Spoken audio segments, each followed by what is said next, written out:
Yo, what is up, G Crew? I'm Chris G, bringing you guys another video, and in today's video I'm going to be showing you guys how I did the Spinaroonie Rubik's Cube transition thing, where it was just one shot and the cube was just spinning and unsolving itself. So let's get started.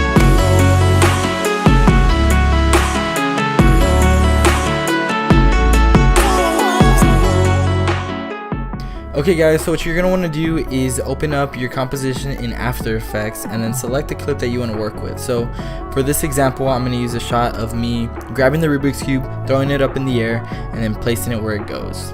So you'll notice it is at 120 frames a second and the composition is the same thing. So we're going to switch that by going to the composition settings and then changing it to 24 frames or 23.976. And what this is going to allow us to do is to be able to slow down the footage and speed it up without any trouble. So what we're going to do is we're going to select a frame that we want to start with to start changing the cube. So what I usually do is I find a clip where the face of the cube is pretty much perfectly lit. In this case, it's the blue side that I want to work with. So what I'm going to do is I'm going to deselect the clip right here, and I'm going to go to the pin tool by clicking it up top or pressing G on your keyboard, and then you're simply going to grab the fill, and then you're going to get the eyedropper tool and you're going to select any part of the blue side. So fun little fact, guys, there are about, I think there's 6 faces on a Rubik's Cube, and each one has its own color in the middle. So this is the blue side, this is the red side, and etc. Right? So this will always be blue no matter what, because the center doesn't move.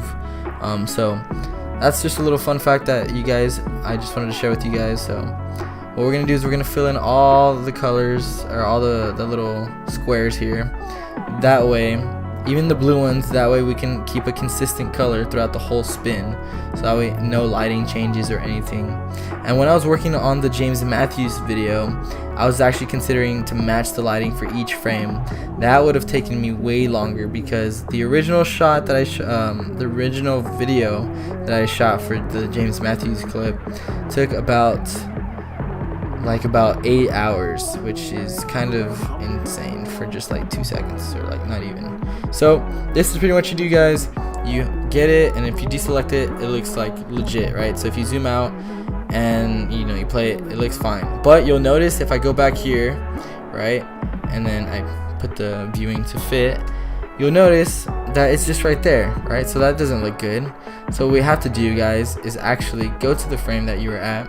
You're going to select your clip, hit Shift Command D, and go forward one clip by holding Command and going to the right with the arrow key, and then hitting Command Shift D again. And what that's going to do is it's going to cut it.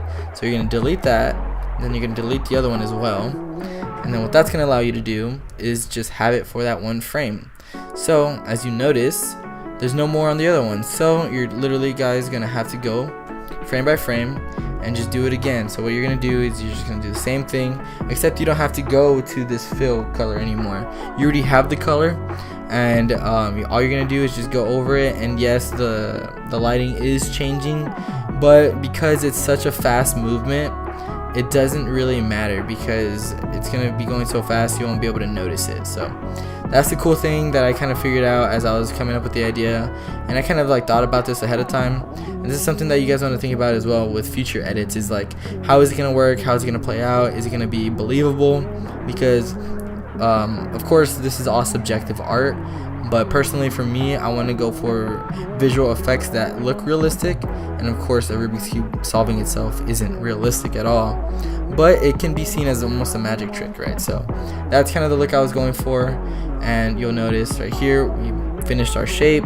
We're going to select the shape and then cut it up once again. So we're going to delete those, and there we go, we have 2 frames. So I'll be right back once I'm done with the whole clip, guys, and I'll show you the finished product.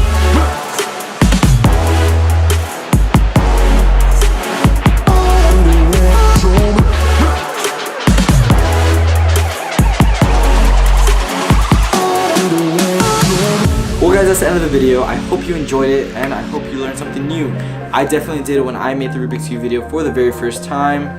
And so yeah, I made it twice just for you guys. So Hopefully you learned something new. Have yourself a wonderful day or night whenever you're watching this, and don't forget to please comment, like, and subscribe. It helps the channel a lot. Peace.